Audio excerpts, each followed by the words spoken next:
I'm sitting down with a pen and paper, writing a letter to a 10-year-old girl called Sasha. Hi Sasha, just like you, I'm a rhythmic gymnast, and just like you, I can't imagine my life without it. When I was your age, I was preparing for my first international competition. I know, right? Massive. And I was about to fly to Spain to take part in an international tournament, Victory Cup. And you know, it was scary. For the first time going overseas without parents, only with my coach, flying across the world and stepping out onto a competition floor with girls from Russia, Ukraine, Belarus and Spain. 8 years later, this competition is a memory that lives in photos and a gold medal that I still have hanging on the wall. When I think of the road to where I am now, there's been a lot of up and downs, sweat and tears, setbacks and achievements. I am very lucky to have the greatest support group, my friends, my coaches and my family. As you already know, rhythmic gymnastics starts with fun. As little girls, we all love throwing the ball around, skipping with a rope, and spinning the hula hoop.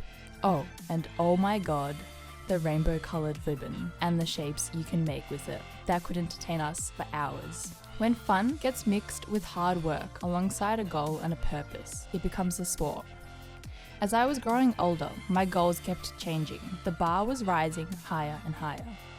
But then setbacks came, with even more complex trainings, with greater strain on the body and higher psychologically demanding performances. In the life of every elite athlete comes the time when it is a bit too much. When I was a junior, it happened to me. I competed with a sore foot for an entire year, only later to find out that it was fractured. We all go through it, and it is important to listen to your body, calculate your abilities, recognize a problem, and never keep it to yourself. It taught me a lesson. With the support of my parents, coaches, and physiotherapists, we were able to reevaluate the training process and allow the pain to slowly fade away.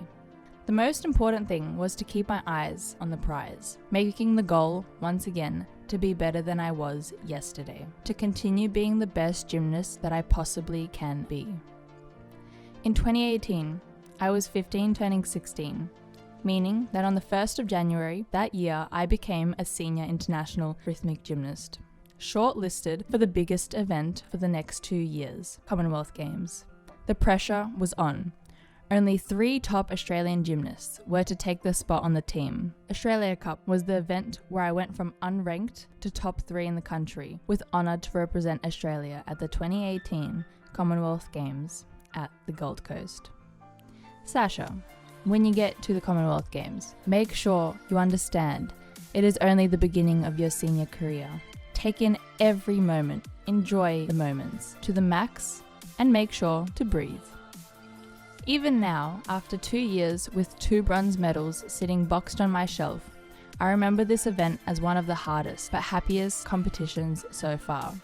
From preparation to competing for 3 entire days to celebrating the completed journey, every moment was unique and cherishable till this day. What happened next was like a dive into the endless ocean of rhythmic gymnastics. My first World Cups, not 1 but 3 in a row, giving me the confidence and experience to come home and to take the Senior International Australian title. And of course, my first World Championships made a grand finale for the year, the most intense year a 16-year-old can imagine. When you work towards your life goal, you direct all your energy towards it. 2019 gave me that goal, with Olympic Games qualification process starting. I locked onto the next target, and one step after another, from World Cup to World Cup, from Australian Championship to World Championships, the ultimate goal became ticket to Olympics. Then came 2020, Olympic year. If I were to write to you everything that 2020 brought to us, you would never believe me. For some, we were only a few days away from leaving to compete at a World Cup in Italy, and 3 weeks away from Continental Championships, the final Olympic qualification, and 5 months away from Tokyo 2020. The entire world crashed down. The life was put on hold. Pandemic equals no Olympic Games. And everything I was training for vanished in one moment. But here I am, training for Olympic Games scheduled for 2021. After training in the garage, online, staying in isolation for months, not once did my eyes shift from the biggest prize, any elite athlete has: the golden ticket to the Olympics. I want to give you the following advice, even though you won't need it, as I know that you will survive yet another obstacle in your path. Never stop. Cherish every moment, and as they say, when the times get tough, the tough get stronger. So be tough. Trust those who are there to help you reach your goals, and value your closest friends and family. Your biggest fan, Sasha, 12 years later.